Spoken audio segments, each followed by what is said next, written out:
High atop West Mountain in Eureka Springs, Arkansas, the Crescent Hotel still watches over the valley below, a limestone castle frozen in time, its towers and turrets silhouetted against the Ozark sky.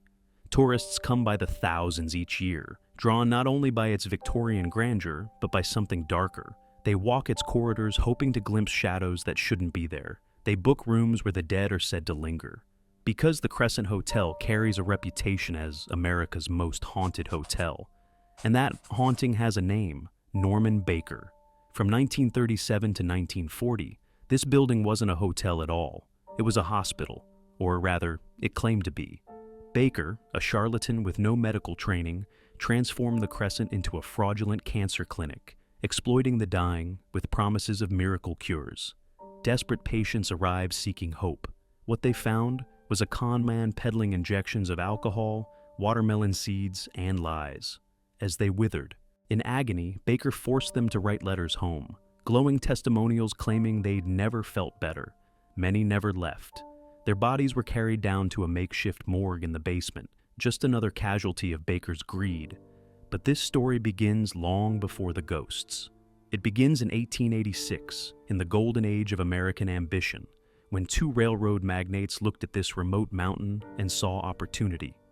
When the promise wasn't death, but healing. When the Crescent Hotel rose as a monument to Gilded Age excess, a castle built on hope before it became a tomb built on fraud. Chapter 1. The Birth of Eureka Springs. The story of Eureka Springs, like so many American boomtowns, begins with a promise of salvation hidden in the earth. Long before white settlers arrived, the Osage people knew these hills held something sacred, the springs that bubbled up from the limestone bedrock. More than 60 of them scattered throughout the hollows were believed to possess healing properties. The Osage carved ceremonial basins near the waters, treating them as holy sites where the sick could be restored. It was a belief that would later fuel an entire city's economy, though by then the Osage would be long gone, pushed westward by the same tide of settlement that discovered their secrets anew. The white discovery came in the mid-1850s, though discovery is perhaps too generous a word for what was really appropriation of indigenous knowledge. Dr. Alva Jackson, a physician practicing in the region, supposedly stumbled upon one of the springs while treating his young son's chronic eye ailment. Story goes that after bathing the boy's eyes in the spring water for several weeks, the condition miraculously improved. Jackson, ever the entrepreneur, immediately recognized opportunity. He established a practice in a nearby cave and began bottling the water, selling it under the name Dr. Jackson's Eye Water. It was primitive medical hucksterism, but in an age before antibiotics or modern ophthalmology, desperate people would try anything. For years, Jackson's operation remained small. A local curiosity, nothing more. The springs might have faded into obscurity, one more folk remedy lost to history, if not for what happened in 1879. That year, Jackson invited an old friend to visit, Judge Levi Bess Saunders, a prominent figure suffering from a festering leg wound that refused to heal. Saunders was skeptical, but desperate men make willing converts. He agreed to try the waters. What happened next depends on who's telling the story. According to local legend, within just a few weeks of bathing in the springs, Saunders' wound had completely healed. Whether this was genuine mineral properties, placebo effect, or simply the natural healing process doesn't really matter.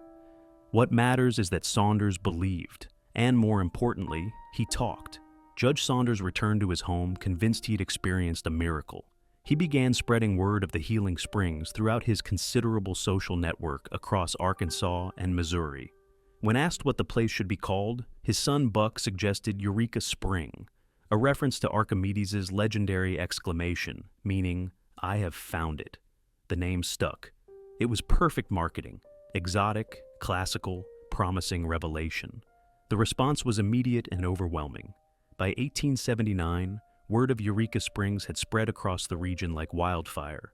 The sick, the elderly, the chronically ill, anyone suffering from ailments that conventional medicine couldn't cure, began making pilgrimages to the Ozark Hills. They came in wagons, on horseback, some carried on litters by family members. They came seeking what Dr. Jackson and Judge Saunders had promised: salvation in spring water. The population explosion was staggering. Within a single year, Eureka Springs transformed from a handful of temporary camps into a legitimate settlement.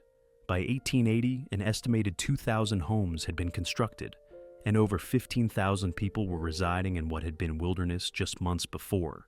It was one of the fastest municipal growths in American history, a boomtown built not on gold or silver, but on hope. The Arkansas State Legislature, recognizing the economic potential, moved quickly to incorporate Eureka Springs as an official city in 1880. Almost overnight, the rough camp became a destination. Hotels sprang up, initially crude affairs, but growing more sophisticated as the money poured in. Bathhouses were constructed where visitors could immerse themselves in the supposedly curative waters. Bottling operations expanded, shipping healing water across the country to those who couldn't make the journey. Eureka Springs became, in the parlance of the era, a health resort, a place where the ill came to be made whole. For the business class, particularly those in the railroad industry, Eureka Springs represented something even more valuable than health: profit. The town's explosive growth revealed a fundamental truth about the Gilded Age American economy. There was money to be made in suffering. The springs themselves cost nothing to access, but getting people to them, housing them, feeding them, entertaining them while they took the cure, that required infrastructure. And infrastructure required capital. Railroad magnates across the Midwest took notice. Eureka Springs was isolated, accessible only by rough mountain roads that took days to traverse. But a railroad line could change that. A railroad could bring thousands more visitors, could transform a regional attraction into a national phenomenon. And where there were visitors, there was need for accommodations, grand accommodations, the kind that would justify premium ticket prices and extended stays. This was the opportunity that caught the attention of two men in particular, Powell Clayton and Richard Cairns. Both had made fortunes in railroads. Both understood that the real money wasn't in the springs themselves. It was in controlling access to them. And both recognized that what Eureka Springs desperately needed was a hotel grand enough to match its reputation, a mountaintop palace worthy of a miracle. Chapter 2: The Visionaries. Powell Clayton and Richard Cairns were not men who built their fortunes on inheritance or luck. They were self-made titans of the Gilded Age, forged in war and tempered by the cutthroat world of post-Civil War American capitalism. By the time they turned their attention to Eureka Springs in the early 1880s, both had already lived several lifetimes' worth of ambition. Powell Clayton's story reads like a textbook case of American reinvention. Born in Pennsylvania in 1833, he graduated from an engineering program and seemed destined for a quiet career in civil infrastructure. Then the Civil War erupted, and Clayton, like so many young men of his generation, found his true calling in chaos. He enlisted in the Union Army, rising quickly through the ranks to become a brigadier general in the 5th Kansas Infantry. His military career took him deep into Arkansas, where he led cavalry operations during some of the war's most brutal Western campaigns. Rather than return north, Clayton stayed in Arkansas, occupied Confederate territory ripe with opportunity for ambitious Republicans willing to navigate the treacherous waters of Reconstruction. By 1868, just 3 years after the war's end, Powell Clayton had been elected governor of Arkansas. His governorship was marked by the violence of the Reconstruction era. Clayton faced constant threats from the Ku Klux Klan. He responded with overwhelming force, organizing a state militia and declaring martial law where necessary. He established himself as a man who didn't flinch from confrontation. But politics, Clayton discovered, had limits. Real power, the kind that transcended elections and legislative battles, resided in economics. So, when his gubernatorial term ended, Clayton pivoted. He moved to Little Rock and threw himself into the world of business, specifically railroads. Clayton understood that the man who controlled the tracks controlled everything that moved on them. By 1880, Clayton had become president of the Little Rock, Mississippi, and Texas Railroad. From there, he expanded his influence, brokering deals and building connections throughout the industry. His partner in the Eureka Springs venture was Richard Cairns, a man whose path to power was far more direct: transportation. Of Irish heritage, Cairns began his career as a wagon master, the frontier term for men who organized and led supply trains across dangerous territory. It was brutal work that required equal parts logistics genius and physical courage. But Cairns, like Clayton, understood that the real money wasn't in hauling freight yourself. It was in owning the systems that moved it. He parlayed his wagon master experience into contracts with the U.S. Mail Service, then into stage line operations, and finally into railroads. By the time he met Clayton, Cairns was overseeing mail delivery along several major rail routes, including the St. Louis and San Francisco Railway, better known as the Frisco Railroad. The Frisco line was crucial. It connected St. Louis to Texas, cutting through Missouri, Kansas, Oklahoma, and Arkansas. It was one of the most profitable routes in the Midwest. Cairns held a powerful position: Chief Deputy U.S. Marshal for the Frisco Line's territory. It was a role that gave him both governmental authority and deep ties to railroad management. When Cairns and Clayton looked at Eureka Springs in the early 1880s, they saw what every railroad man dreamed of: untapped demand. Thousands of people were already flooding into the region despite terrible access. The mountain roads were rutted, dangerous, and took days to traverse. Imagine, they realized, what would happen if you could take a comfortable train directly to Eureka Springs. Imagine the volume of passengers willing to pay premium prices for that convenience. So, Clayton and Cairns formed a plan. First, they would establish the Eureka Springs Railroad, a spur line connecting the isolated resort town to the main Frisco line at Seligman, Missouri. This would transform a multi-day wagon journey into a few hours of comfortable rail travel. Second, and more importantly, they would build a hotel so magnificent that it would become a destination in itself. Not just lodging, but a palace, a mountaintop resort. The kind of place that wealthy travelers from St. Louis, Chicago, and beyond would dream of visiting. In 1884, Clayton and Cairns moved forward with both projects simultaneously. The railroad construction began, and Clayton's company, the Eureka Springs Improvement Company, or ESIC, purchased 27 acres of prime mountaintop land overlooking the entire valley. The location was perfect, dramatic, isolated, with sweeping views that would impress even the wealthiest guests. But building a structure worthy of such a location required the right architect. Not just someone competent, but someone with vision, someone who could blend European grandeur with American ambition. Clayton and Cairns found their man in St. Louis, Isaac S. Taylor, an architect whose reputation for blending French Renaissance elegance with Richardsonian Romanesque solidity had made him one of the most sought-after designers in the Midwest. They commissioned him with a simple directive: build us a mountaintop palace.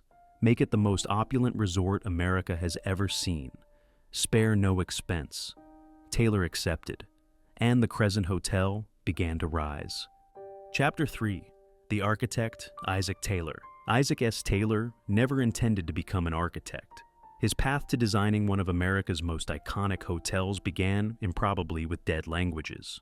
Born in Nashville, Tennessee, Taylor enrolled at St. Louis University with every intention of becoming a classical scholar. He spent his early academic years immersed in Latin and Greek, but fate, as it often does, had other plans. While still a student, Taylor took a job at the architectural firm of George Ingram Barnett in St. Louis, initially just to pay expenses. But something happened in Barnett's office that changed everything. Surrounded by drafting tables, blueprints, and models of buildings yet to exist, Taylor discovered he had a gift.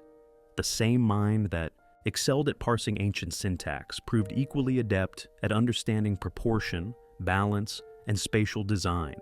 He fell in love with architecture the way some men fall in love with people, suddenly, completely, and without the ability to turn back. Taylor abandoned his classical studies and committed himself entirely to learning the architect's craft. Under Barnett's mentorship, he studied the principles of design, mastered technical drawing, and absorbed the aesthetic movement sweeping through American architecture in the 1870s and 80s. He was particularly drawn to two seemingly contradictory styles: the ornate elegance of French Renaissance design and the heavy, muscular presence of Richardsonian Romanesque. Most architects favored one approach, or the other. Taylor's genius was in blending them. He understood that a building could be both delicate and imposing. This fusion became his signature: structures that felt simultaneously elegant and eternal, designed for beauty, but built to outlast generations. By the early 1880s, Taylor had opened his own firm in St. Louis and quickly established himself as one of the city's premier architects. He earned a reputation not just for talent, but for something equally valuable: reliability. Taylor was known as a man who showed up, who obsessed over details, who wouldn't leave a project until every element met his exacting standards. This work ethic, combined with his distinctive aesthetic, made him the architect of choice for St. Louis's most ambitious projects. His portfolio grew to include some of the city's most prominent buildings. The Mercantile Club building, with its Romanesque arches and refined stonework, became a St. Louis landmark. The Rialto building showcased his ability to blend commercial practicality with architectural grandeur. He even designed the original facade for Union Station Hotel, the massive passenger terminal that would become one of the busiest in America. Each project demonstrated Taylor's range. When Powell Clayton and Richard Cairns came looking for an architect to design their mountaintop resort hotel, Taylor's name rose immediately to the top of their list. They needed a castle that didn't feel like a fantasy, but like an ancient noble estate that had somehow always existed on that mountain. Taylor understood the assignment immediately. He envisioned something that would marry the rugged American landscape with old-world elegance, a building that wealthy travelers from the East Coast would recognize as world-class while still feeling uniquely suited to its Arkansas setting. Clayton and Cairns gave him the resources and the freedom to pursue that vision. Taylor seized it. He would design not just a hotel, but a monument, a limestone palace that would stand as proof of what American ambition could achieve when given the will and the means. The Crescent Hotel would be Isaac S. Taylor's masterpiece. Chapter 4. Construction of the Crescent. In 1884, Powell Clayton's Eureka Springs Improvement Company purchased 27 acres of woodland on the north crest of West Mountain, the highest point overlooking the entire valley. It was a breathtaking sight, but also a brutally difficult one. The land was steep, heavily forested, and accessible only by rough mountain trails. This wasn't going to be just another hotel. This was going to be a statement, a monument, something that would make people stop and ask, how did they possibly build that up here? The first challenge was the stone itself. Taylor had specified White River limestone for the exterior walls, a beautiful material that aged well and reflected light with a warm, golden glow. The problem was that the nearest suitable quarry was located near Beaver, Arkansas, roughly 10 miles away along the White River. The Irish had a centuries-old tradition of working with stone. Their island was covered with it, and they'd built everything from medieval castles to humble cottages, with limestone and granite. The crew that arrived in Arkansas was led by a master mason named O'Shaughnessy, a man whose name would later be recorded in the local newspaper with something approaching reverence. He and his team set up operations at the White River Quarry and began the painstaking work of extracting and shaping the stone that would become the Crescent Hotel.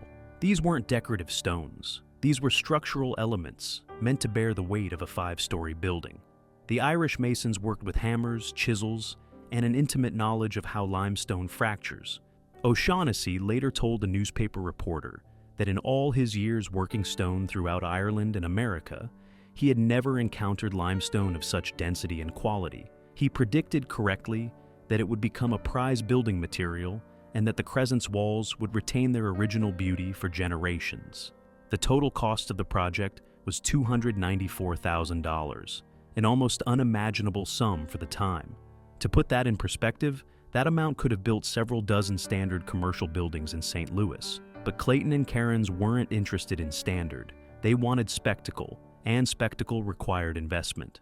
As the Crescent took shape over the course of 1885 and into 1886, it became clear that this was something unprecedented in Arkansas, possibly in the entire region. The limestone walls rose from the mountain like natural stone formations. The rounded Romanesque arches framed windows and doorways. The building looked ancient and permanent, as if it had been perched on that mountaintop for centuries rather than months. But Taylor hadn't just designed a beautiful facade. He'd also insisted on outfitting the interior with every modern convenience available. This was, after all, supposed to be America's most luxurious resort. The Crescent featured Edison electric lamps throughout, a novelty in 1886 when most buildings still relied on gas lighting or candles. A hydraulic elevator carried guests between floors, eliminating the need to climb stairs after long days of travel. Steam heat ran through radiators and open grates, ensuring comfort even during cold Ozark winters. The hotel even featured electric call bells in every room, allowing guests to summon staff with the push of a button. By the spring of 1886, the Crescent Hotel was complete. It rose 5 stories high, crowned West Mountain like a medieval palace, and promised an experience unlike anything else in America. Newspapers across the region published breathless descriptions, calling it a marvel of engineering and design. All that remained was to open the doors and welcome the world inside. Chapter 5. The Grand Opening. On May 1st, 1886, the doors of the Crescent Hotel opened to the public for the first time.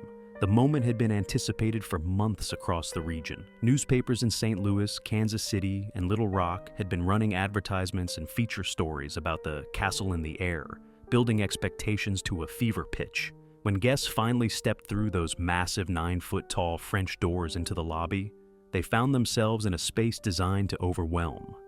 12-foot-tall ceilings stretched overhead, adorned with hand-stenciled lathe and plasterwork.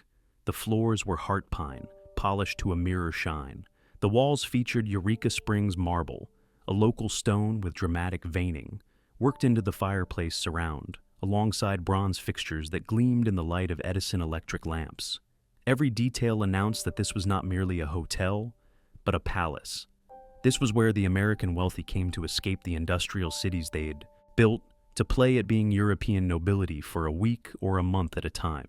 But the true grand opening, the event that would establish the Crescent's reputation, was scheduled for 2 weeks later. Clayton and Cairns wanted time to work out any operational issues, to train the staff, to ensure that when they hosted their inaugural gala, everything would be flawless. They were planning something ambitious, a banquet and ball that would attract national attention and establish the Crescent as a destination for America's elite. The guest of honor they secured was nothing short of spectacular: James G. Blaine. Blaine was one of the most famous men in America, a former U.S. congressman from Maine, former senator, former Secretary of State under President Garfield. He had been the Republican nominee for president in 1884, losing one of the closest and most controversial elections in American history to Grover Cleveland. The race had been decided by just over 1,000 votes in New York State. Blaine was a kingmaker, a man whose presence at any event conferred legitimacy and prestige. That he agreed to travel to remote Arkansas to attend the opening of a hotel spoke volumes about Clayton's political connections and the expectations surrounding the Crescent. On the evening of May 20th, 1886, 400 guests gathered in what would become known as the Crystal Dining Room for the inaugural banquet. The room was a marvel in itself, 33 feet by 90 feet, with 14-foot-tall ceilings supported by creosoted railroad ties bolted together in a unique structural system that required no center column support.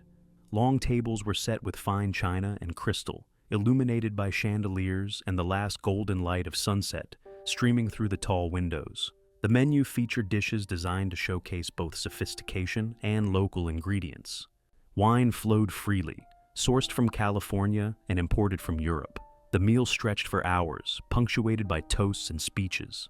Blaine, ever the politician, delivered remarks praising Clayton's vision and the promise of Eureka Springs as a health destination. The entire power structure of post-Reconstruction Arkansas gathered in one room to celebrate what the Eureka Springs Times-Echo would later call America's most opulent resort. The success of that opening night established the hotel's reputation immediately. In the weeks and months that followed, wealthy travelers from across the Midwest and beyond made the journey to Eureka Springs, booking rooms weeks in advance. They came for the springs, yes, but they stayed at the Crescent because it offered something more than just lodging. It offered an experience, a transformation, the chance to escape the modern world into something that felt timeless and grand. For a few golden years, the promise held. The Crescent Hotel was everything Clayton and Cairns and Taylor had envisioned. A castle where American money could buy the illusion of European nobility, where the sick could seek healing, and where the wealthy could retreat from the world they had built. But nothing lasts forever, and the Crescent's first chapter of glory would be shorter than anyone imagined. Chapter 6. The Golden Years. For the next 15 years, the Crescent Hotel existed as a perfect encapsulation of Gilded Age optimism, a place where wealth could buy not just comfort, but transformation. Every morning during the summer season, the scene at the Crescent resembled a painting of European aristocracy transplanted to the Arkansas mountains. Ladies in elaborate riding habits, long skirts designed for side saddles, fitted jackets, veiled hats pinned securely against the mountain wind, would gather near the hotel's stables. The Eureka Springs Improvement Company maintained a stable of over 100 horses specifically for guests. Often, as many as 75 riders would depart on organized morning canters, winding along paths that offered breathtaking views of the valley below. For those less inclined toward riding, there were tally-ho coaches, large open carriages pulled by teams of 4, 6, or even 8 horses, driven by professional coachmen in formal livery. These excursions would carry guests to local attractions: Sanitarium Lake, various spring sites, scenic overlooks where the Ozark landscape stretched to the horizon. It was theater as much as transportation, a way for wealthy visitors to perform their leisure for each other and for the townspeople who watched these displays with a mixture of admiration and resentment. Back at the hotel, afternoons meant tea dances in the Crystal dining room. An in-house orchestra, evenings brought more formal. Dinners, where crab Lorenzo remained the signature dish. The dining experience was designed to rival anything available in New York or Chicago, proof that civilization could flourish even in the remote Ozarks. The guest registry during those golden years read like a directory of American power. Federal judges, senators, railroad magnates, mining entrepreneurs, and their families all made the pilgrimage to Eureka Springs, and when they arrived, the Crescent was where they stayed. To be a guest at the Crescent during this era was to claim membership in an exclusive club. It wasn't just about the accommodations, though those were exceptional. It was about being seen, about participating in a social scene that confirmed your status as someone who mattered. Here, surrounded by limestone walls and mountain vistas, they could simply be lords and ladies on holiday, taking the healing waters and breathing clean air far from the smokestacks of their empires. The promise the Crescent offered was elegantly simple: health, luxury, and natural beauty. You could soak in the supposedly curative mineral springs during the day, dress for dinner in formal evening wear at night, and wake the next morning to mountain air and birdsong. It was an escape from modernity that required all of modernity's infrastructure to function. The Crescent thrived, booking solid through every summer season, attracting guests who returned year after year, who recommended it to friends and business associates. The hotel became synonymous with Eureka Springs itself, the crown jewel of a town built on the promise of healing. But that promise was already beginning to crack. Medical science was advancing rapidly, and faith in spring water cures was starting to seem quaint, even superstitious. The very wealthy who had once flocked to Eureka Springs were finding new destinations. By the early 1900s, the tide was beginning to turn. The Crescent's golden age was ending. What came next would be decades of struggle, adaptation, and eventual transformation into something far darker than anyone in that glittering crystal dining room could have imagined. Chapter 7: Economic Decline and Crescent College. The 20th century arrived with a quiet but devastating threat to places like Eureka Springs: modern medicine. As germ theory gained acceptance and medical science advanced beyond folk remedies, the faith in mineral spring cures began to crumble. Doctors could now explain that most miraculous recoveries at health resorts were simply the result of rest, clean air, and time, not magical properties in the water. X-rays, improved surgical techniques, and the development of aspirin and other pharmaceuticals offered tangible alternatives to bathing in springs. The wealthy sick increasingly turned to hospitals and sanatoriums with actual medical equipment rather than remote mountain resorts promising vague therapeutic benefits. For the Crescent Hotel, the impact was immediate and brutal. Occupancy rates dropped. The summer season that once ran from April through October began shrinking. By the early 1900s, the hotel was struggling to fill rooms even during peak months. The off-season, late fall through early spring, became financially unsustainable. The costs of heating the massive limestone building, maintaining staff, and keeping the amenities running through Ozark winters couldn't be justified when guest rooms sat empty. So, the Crescent began closing for winter. What had been envisioned as a year-round destination became a seasonal operation. Its grand halls darkened and silent for half the year. The hotel couldn't afford to stay open. It could only afford to endure. In 1902, recognizing the declining viability of the resort model, the ownership leased the entire property to the Frisco Railroad for 5 years. But even the Frisco's marketing power couldn't reverse the fundamental shift in American health culture. The healing springs that had drawn thousands in the 1880s now attracted only a fraction of that number. The town that had once boasted 15,000 residents was shrinking, businesses closing, optimism fading. Then, in 1908, a local businessman named A.S. Maddox proposed an unconventional solution. Maddox had previously managed a successful female seminary in Little Rock and understood there was consistent demand for exclusive girls' boarding schools, particularly ones that could offer an isolated, morally supervised environment far from the temptations of urban life. The Crescent Hotel could be perfect for such an institution, and crucially, a school would operate on the opposite schedule from a resort hotel. Students would be in residence from September through June, leaving the building available for hotel guests during the profitable summer months. The Crescent College and Conservatory for Young Women opened in September 1908 with 88 students. Enrollment deliberately kept small to maintain exclusivity. Maddox served as the first president, bringing in a faculty of dedicated teachers who would transform the elegant hotel rooms into dormitories and classrooms.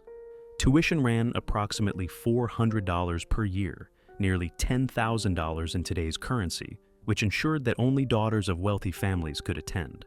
The student body was remarkably diverse for the time, drawing from 39 different states in the first year alone. But the education wasn't just academic. Crescent College operated under a strict moral code designed to shape character as much as intellect. Students wore uniforms to eliminate class distinctions and discourage vanity. Interactions with the outside world were carefully controlled.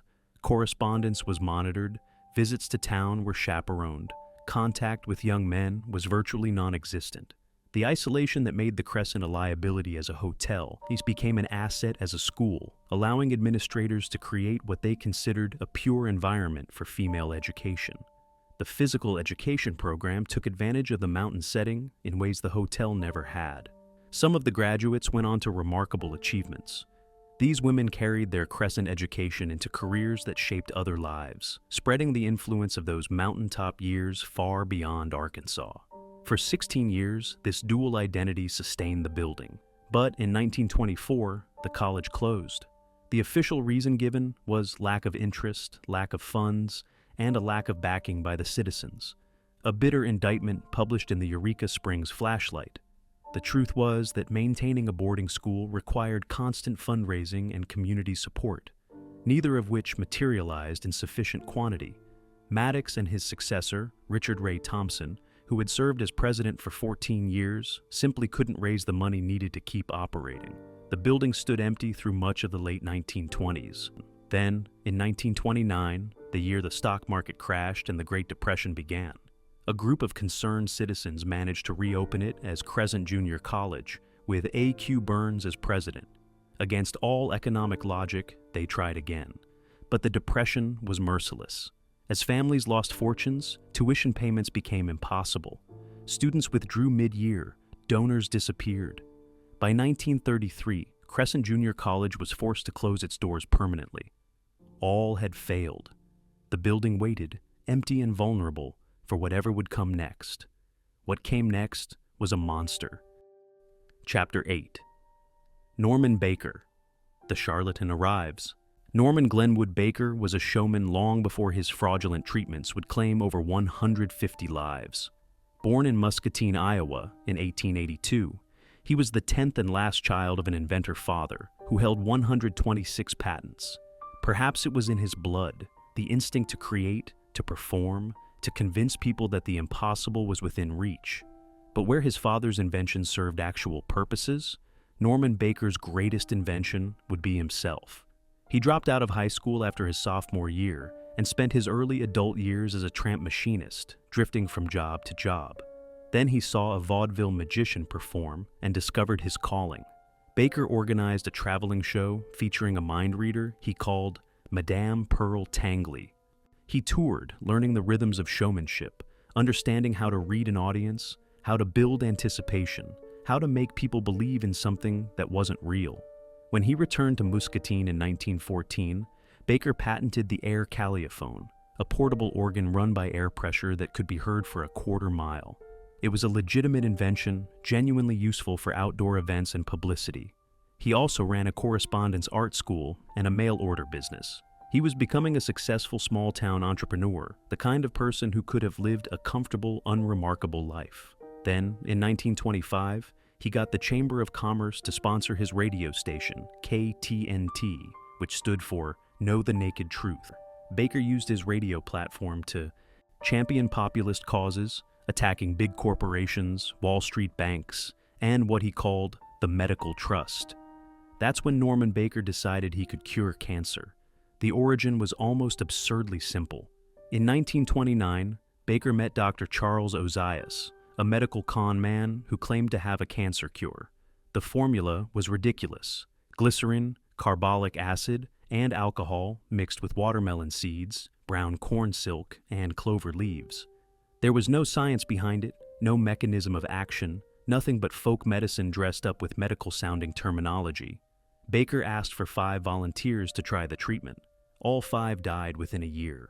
Baker covered up the results and declared the cure a success. He purchased the patent to Ozias's formula and opened the Baker Institute in Muscatine. No one with actual oncological training would touch his operation. Baker used his radio station to broadcast testimonials from patients who claimed miraculous recoveries, carefully avoiding mention of the far greater number who died. The money poured in. Desperate cancer patients traveled to Muscatine from across the country, paying enormous sums for Baker's worthless injections. Within a few years, Baker had amassed a personal fortune worth hundreds of thousands of dollars, millions in today's currency. But his success attracted the attention of Dr. Morris, Fishbein, and the American Medical Association. Fishbein was a crusader against medical quackery, and he recognized Baker as one of the most dangerous frauds in America. In 1932, the Journal of the American Medical Association published a devastating expose calling Baker exactly what he was: a quack, a faker, and a charlatan. Baker responded by suing the AMA for defamation. He lost the lawsuit spectacularly. Then he lost his bid to become governor of Iowa. State officials began investigating his clinic, and in 1936, Iowa issued a warrant for his arrest for practicing medicine without a license. So Norman Baker fled to Mexico. Baker stayed south of the border until 1937, when he briefly returned to Muscatine. He spent a single day in jail, posted bail, and began looking for a new location to rebuild his empire. He was a social pariah in Iowa, investigated by federal authorities, despised by the legitimate medical community. He needed somewhere remote, somewhere desperate enough to welcome him, despite his reputation. He found Eureka Springs, Arkansas. Norman Baker arrived with his money and his promises of economic revival. The town embraced him. The Chamber of Commerce welcomed him. Local officials looked the other way. They were desperate enough to make a deal with the devil if it meant survival. In July 1937, Baker purchased the Crescent Hotel.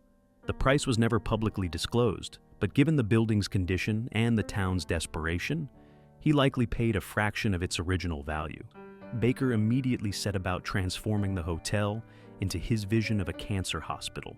He remodeled his first-floor office suite with bulletproof glass and installed a hidden staircase as an escape route. He kept 2 Thompson submachine guns within easy reach. Norman Baker was paranoid, grandiose, and absolutely convinced that the medical establishment was trying to destroy him. His promotional literature was masterfully designed to exploit hope. The pamphlets promised that cancer was curable without surgery, radiation, or X-rays. Just the healing mountain air, good food, exercise, and Baker's special formula. The subtext was clear. The medical establishment wanted to poison you with radiation and cut you apart for profit. But Norman Baker offered a natural cure. Desperate people believed him. The Grand Hotel that had once hosted Gilded Age aristocracy was about to become a site of medical fraud, and Norman Baker would add dozens more names to his tally of victims, names that would linger in those limestone halls long after he was gone. Chapter 9: Suffering and Fraud. The daily routine at Baker's Cancer Curing Hospital followed a script designed to create the appearance of legitimate medical care while delivering nothing but theater and poison. Patients woke at 6 in the morning to a dose of castor oil, standard procedure that Baker claimed helped cleanse the system. At 7, they received a tonic of mysterious composition. Breakfast followed, heavy on raw vegetables and carrot juice, which Baker insisted had anti-cancer properties. Then came the main event. Injections of Formula 5, administered anywhere from 3 to 7 times daily, depending on how much the patient could pay.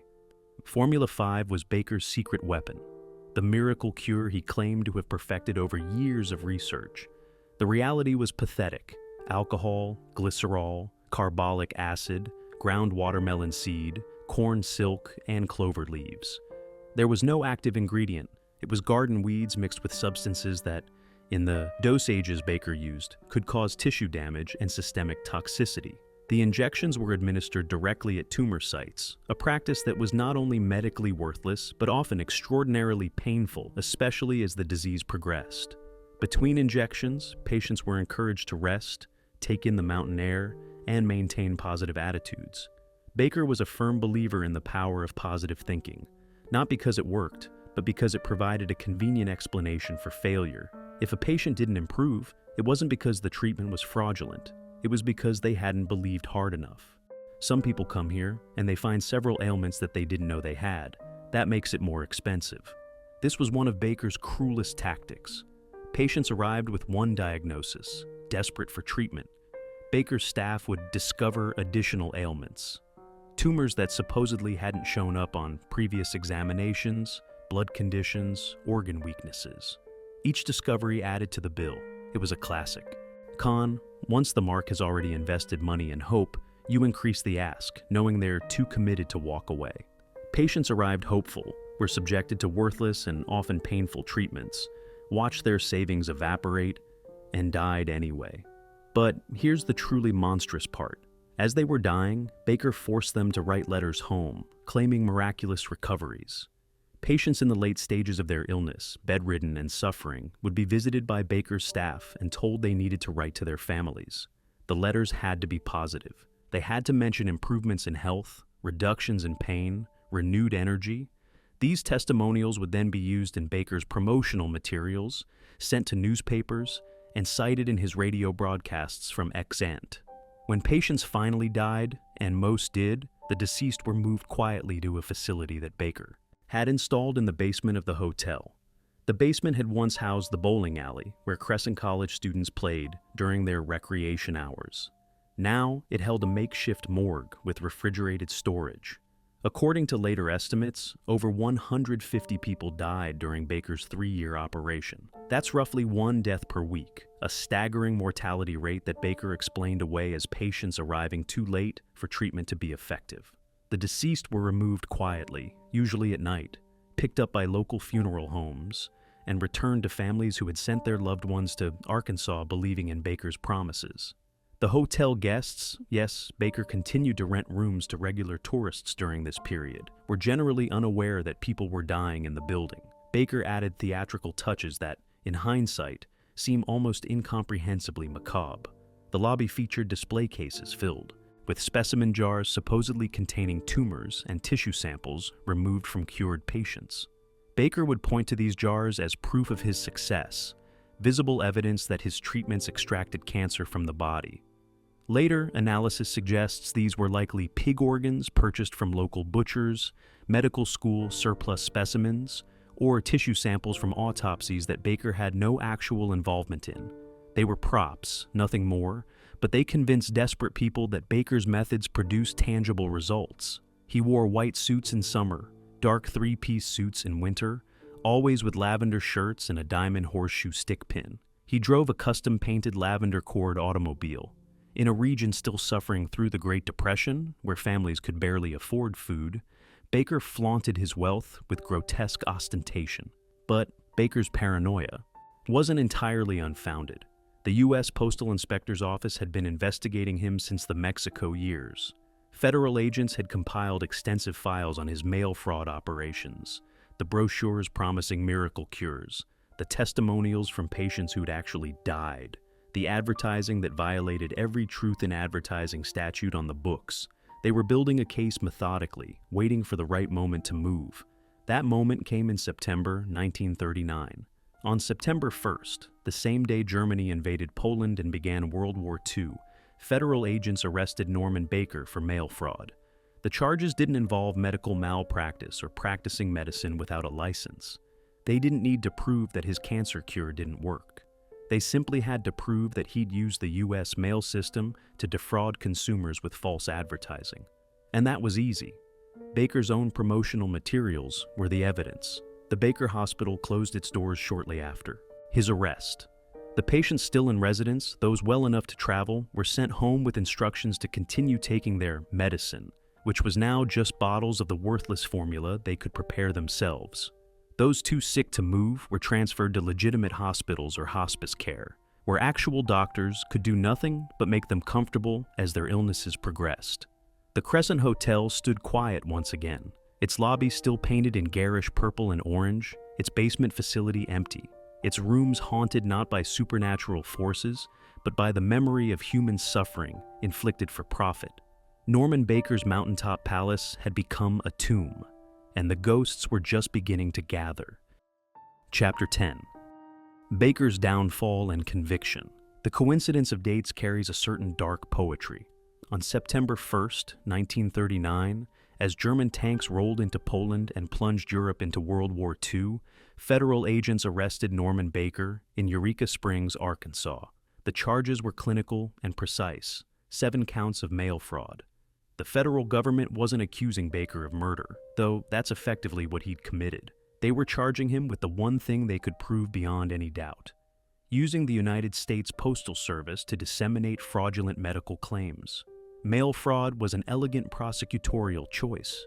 It didn't require proving that patients had died because of Baker's treatments, a complex medical argument that could be muddied by expert witnesses and technical disputes.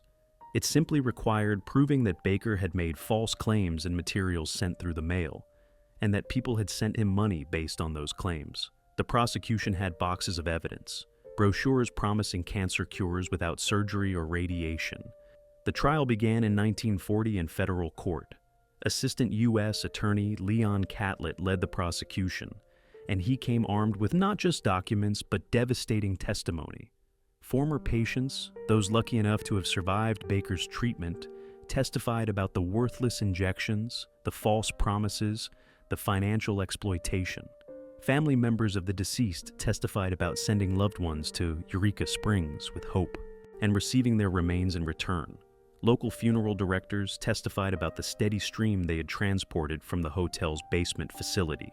The defense tried to paint Baker as a misunderstood visionary, a populist hero persecuted by the medical establishment for threatening their monopoly. They pointed to testimonials from patients who claimed improvement, carefully avoiding the fact that most of those patients had died shortly after providing their statements. The jury wasn't buying it. They'd seen the evidence. They'd heard the testimony. They'd looked at the promotional materials promising miracle cures and compared them to the grim reality. The math was simple and brutal. Norman Baker was convicted on all 7 counts of mail fraud. The judge sentenced him to 4 years at Leavenworth Federal Prison in Kansas. It was a relatively light sentence considering the scope of his fraud and the number of deaths connected to his operation, but mail fraud carried statutory limits on sentencing. Baker's lawyers immediately filed appeals, arguing procedural errors and constitutional violations. All were denied. In March 1941, Norman Baker entered Leavenworth to begin serving his sentence. The Baker Hospital closed permanently. Local residents began avoiding the building, claiming it felt wrong that something terrible lingered in those limestone halls. The ghost stories began almost immediately. Shadowy figures in hallways, sounds of crying from empty rooms, the sensation of being watched. Whether these were genuine supernatural phenomena or simply the psychological weight of knowing what had happened there, the Crescent's reputation as a haunted place was cemented. Baker served his full sentence at Leavenworth. Released in July 1944, he briefly attempted to reopen his Muscatine facility in 1946, but authorities shut him down immediately. No community would welcome him. No bank would loan him money. The con was over. Baker retreated to Florida, living out his remaining years on a 3-story yacht that had once belonged to railroad magnate J. Gould, a final reminder of the Gilded Age fortunes he'd tried to emulate through fraud rather than legitimate enterprise. On September 8, 1958, Norman Baker died. The cause of death was cirrhosis of the liver, a consequence of decades of heavy drinking. But there was another cause listed on the death certificate, one that carries almost unbearable irony: cancer. The man who'd claimed for 20 years that he could cure cancer, who'd sold that lie to thousands of desperate people, died of the very disease he'd pretended to master. If there's justice in the universe, it revealed itself in that final diagnosis. Norman Baker was buried in Muscatine, Iowa. His grave is unmarked by any monument celebrating his achievements, because there were none. His mountaintop palace had become a house of death, and his cure had been poison dressed up in lavender and lies. But the Crescent Hotel itself survived, and the question remained, what do you do with a building that beautiful, that grand, that historically significant, when it's also a monument to suffering and fraud? How do you exorcise those ghosts, or do you simply learn to live with them? Chapter 11. Resurrection and Renovation. In 1946, 4 Chicago businessmen, Herbert A. Byfield, John R. Constantine, Dwight O. Nichols, and Herbert E. Shutter, looked at the abandoned purple-painted Crescent Hotel and saw a possibility where others saw only tragedy. They purchased the property and began the work of restoration, stripping away Baker's garish color scheme, repairing years of neglect, and attempting to return the building to something approximating its original Victorian elegance. On July 4, 1946, the Crescent Hotel reopened with a new slogan that deliberately echoed Baker's own language: a castle in the air, high atop the Ozarks. It was a risky choice, invoking the memory of the fraud years, but it worked. The castle metaphor was too powerful to abandon, and enough time had passed that the Baker Hospital years were beginning to fade into local legend rather than fresh trauma. The new owners partnered with the Frisco Railroad, reviving the old business model that had built Eureka Springs in the first place. Travel vacation packages brought tourists from St. Louis, Chicago, and Kansas City. Families looking for scenic getaways, couples on honeymoons, retirees seeking the mountain air. For 2 decades, the Crescent functioned successfully as a traditional resort hotel, hosting guests who knew nothing of Norman Baker or the bodies that had been stored in the basement. Then, in 1967, disaster struck. Faulty wiring sparked a fire that consumed most of the 4th floor and completely destroyed the penthouse level. The flames tore through the wooden roof structure and the reconstructed interior, leaving the stone towers as blackened shells. It was the most serious structural damage the building had suffered since construction. Reconstruction took years and changed hands multiple times. By 1970, Resort Enterprises, Incorporated had taken over, with Dwight Nichols remaining as the sole original owner. 2 years later, in 1972, a new ownership group led by Dr. and Mrs. Sam H. Corey and Mr. and Mrs. Robert Fegans purchased the property and began systematic restoration in phases. It was during this period that something unexpected began to happen. Reports of supernatural occurrences. Guests claimed to see shadowy figures in hallways. Staff reported hearing voices in empty rooms, feeling sudden cold spots, sensing presences that shouldn't be there. Room 218 became particularly notorious. Guests would report a flirtatious presence, objects moving on their own, the sensation of being watched. Room 419 developed a reputation for mysterious packing and unpacking of suitcases. The stories accumulated, spreading through word of mouth and eventually attracting a new kind of visitor: paranormal enthusiasts. By the late 1970s, the Crescent was marketing itself as America's most haunted hotel. The hotel's identity had shifted fundamentally. It was no longer just a historic property, but a haunted attraction. The tragedy that had nearly destroyed the building's reputation was now its primary draw. The 1980s brought memorable moments that had nothing to do with ghosts. In 1985, Willie Nelson performed a sold-out concert in the Crystal Ballroom. Governor Bill Clinton made appearances at chamber banquets, using the hotel as a venue for political events. The Crescent was becoming woven back into Arkansas's civic life, even as its haunted reputation grew. But the cycles of ownership continued. The Wichita Federal Savings and Loan took possession in 1988, then sold it to Gary and Carol Clausen. Each ownership change brought promises of restoration and renewal, but the building was expensive to maintain, and the seasonal tourism model remained challenging. By the mid-1990s, the Crescent was once again in serious disrepair, leaking roofs, outdated systems, deteriorating infrastructure. The hotel needed more than new owners. It needed someone with vision, resources, and genuine commitment to preservation. Someone who understood that the building's past, including its darkest chapters, was worth saving rather than erasing. In 1997, that someone arrived. Chapter 12. The Ghosts of the Crescent. The ghosts of the Crescent Hotel have names, stories, and favorite rooms. Whether you believe they're genuine spirits or simply the weight of history pressing down on imagination, they've become as much a part of the building's identity as the limestone walls and Romanesque arches. Michael is the most famous. According to legend, he was one of the Irish stonemasons brought over to build the hotel in 1885. He supposedly fell to his death during construction. Now he haunts room 218. Women staying in the room claim to feel invisible hands touching their hair, to wake with the sensation of someone sitting on the edge of the bed, to see a male figure standing in the corner that vanishes when they turn on the lights. There's no historical record of any stonemason named Michael dying during construction, which raises the question, is Michael a genuine spirit or a story that's taken on life through repetition? Either way, room 218 is consistently booked by paranormal enthusiasts hoping for an encounter. Room 419 belongs to Theodora, or perhaps it's more accurate to say, Theodora refuses to leave it. Guests report finding their luggage unpacked or repacked, clothes moved from drawers to the bed, personal items rearranged. Theodora, according to the legend, was a patient in the Baker Hospital years, though whether she died there or later is unclear. Then there's Brecky, the 4-year-old boy who died nearly a century ago, cause unknown, identity uncertain. He allegedly plays in the hallways, particularly near the 4th floor, and has become famous for photobombing tourist pictures. Guests review their vacation photos and discover a child-sized figure in the background, translucent and vague. Whether these are genuine paranormal photographs or tricks of light and shadow, they've become viral sensations on social media, driving more visitors to the hotel. The nurse is less playful. Witnesses describe seeing a woman in an old-fashioned nurse's uniform pushing a gurney down the 3rd-floor hallway, the floor that housed many of Baker's hospital rooms. She never speaks, never acknowledges the living, just continues her eternal rounds caring for patients who are decades dead. Perhaps the most dramatic apparition is the girl in the mist. Witnesses report seeing, always around 10:30 at night, a white figure falling from one of the east side balconies into the gardens below, surrounded by mist or fog even on clear evenings.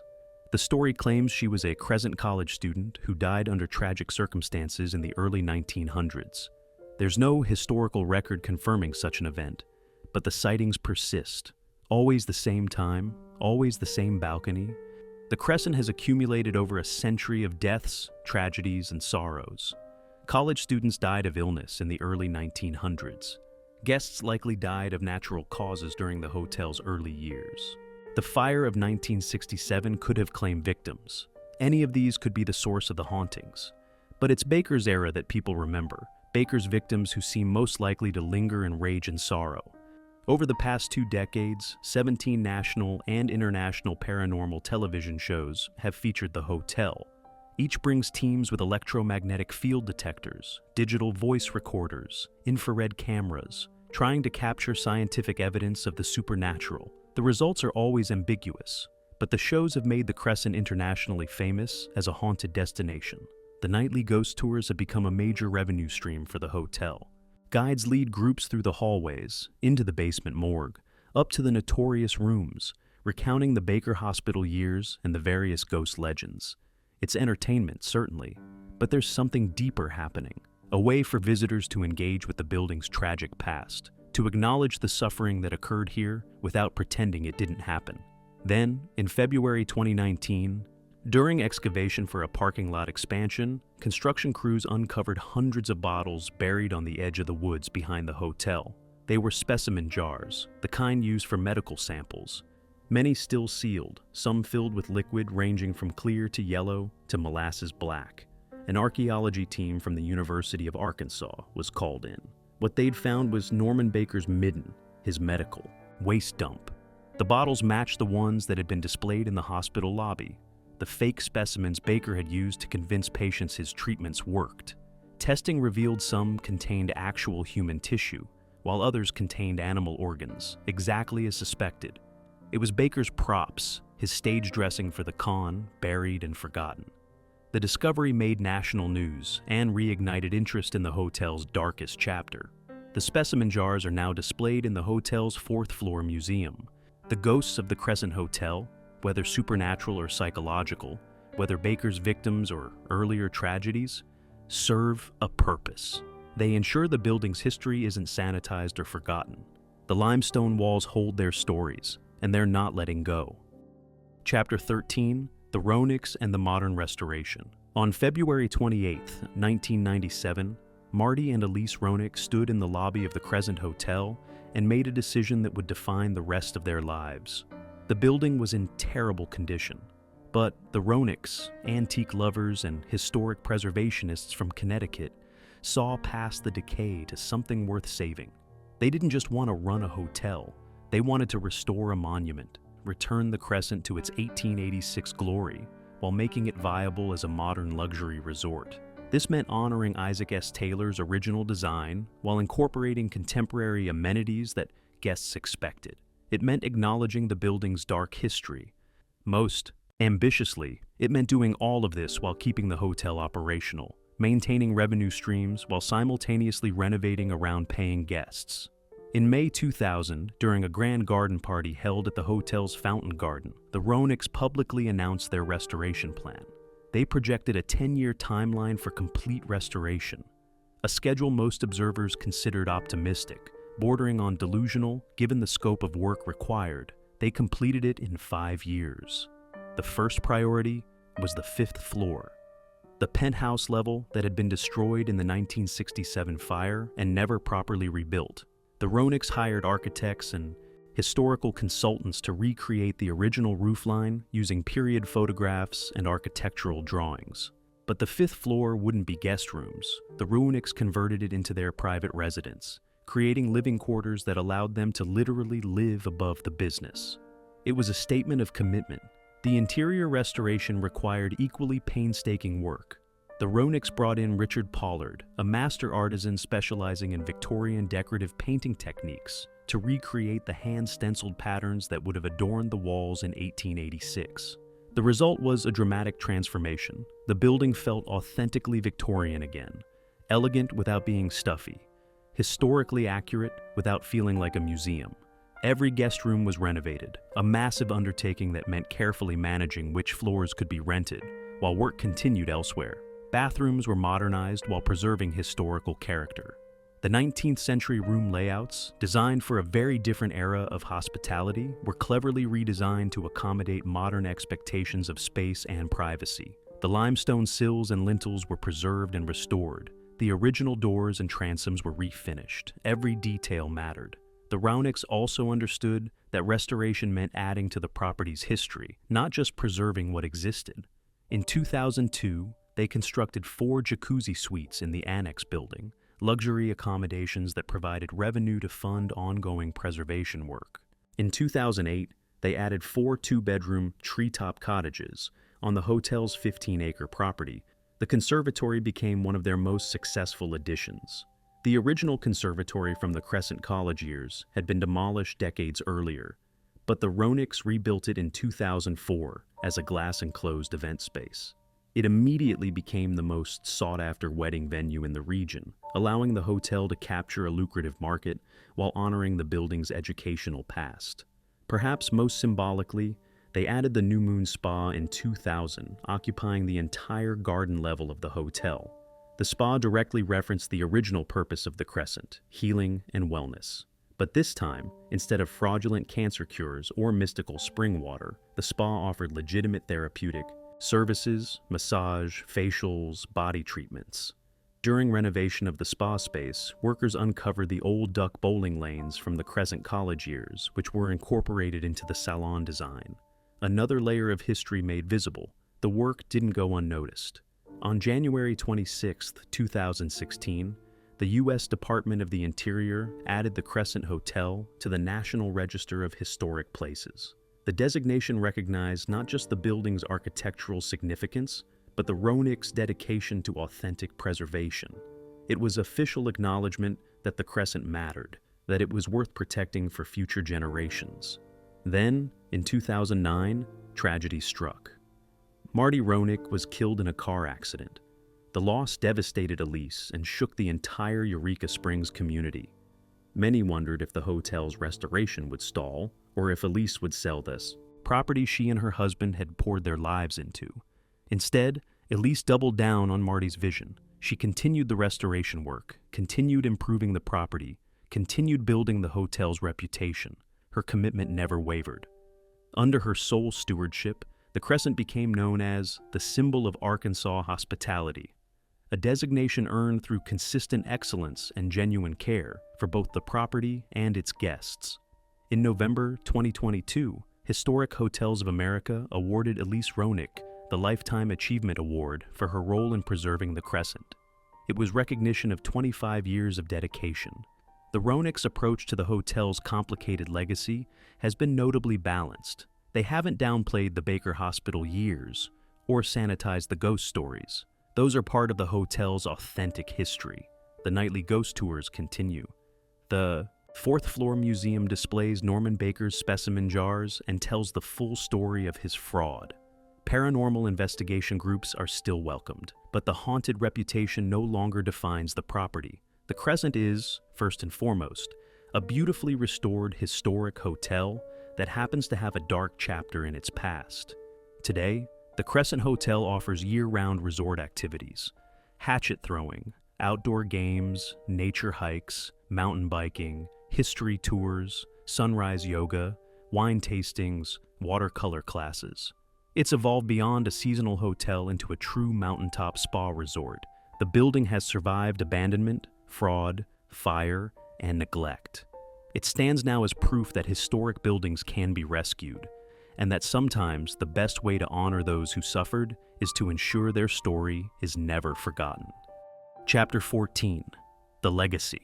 The Crescent Hotel is the last of its kind, the only surviving Grand Springs resort hotel in Arkansas, the final monument to an era when Americans believed salvation could be found in mineral water and mountain air. Hot Springs and Sulphur Springs once had their own palace hotels, structures that rivaled the Crescent in scale and ambition. They're gone now, demolished or burned, victims of changing tastes and economic realities. Only the Crescent remains, standing on its mountain like a limestone testament to both the best and worst of American ambition. Its story is an arc of American history compressed into 140 years. It begins with Gilded Age optimism, the belief that wealth and engineering could conquer nature. Powell Clayton and Richard Cairns looked at a remote mountain and saw opportunity. Isaac S. Taylor looked at that same mountain and saw a canvas for architectural ambition. They built something that wasn't just a hotel, but a statement. Then came the fall, not gradual decline, but spectacular corruption. Norman Baker transformed healing into horror, hope into exploitation. His 3 years at the Crescent represent one of the darkest chapters of medical fraud in American history, a reminder that desperation makes people vulnerable and that monsters often wear respectable clothes. The ghosts that allegedly haunt the building aren't just supernatural phenomena, they're collective memory refusing to let those victims be forgotten. And finally, redemption. The Roenigks' quarter-century of restoration work proves that historic buildings can recover from their darkest chapters. The Crescent today is both a luxury resort and a memorial, a place where you can celebrate history while confronting its complications. Isaac S. Taylor's architectural legacy endures in limestone walls that have outlasted the men who commissioned them, outlasted the fraud that corrupted them, outlasted everyone who thought the building should be demolished and forgotten. His vision of permanence has been validated. The stones he specified have proven as enduring as he promised. The Crescent Hotel stands today as many things simultaneously. The easy path would have been to demolish the building after Baker's conviction, to erase the evidence of what happened there. Instead, successive owners chose preservation.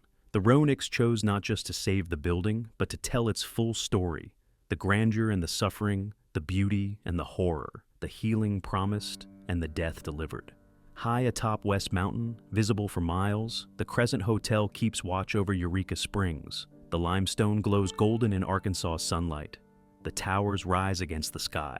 The halls that once echoed with dying patients' forced testimonials now host weddings and ghost tours and yoga classes.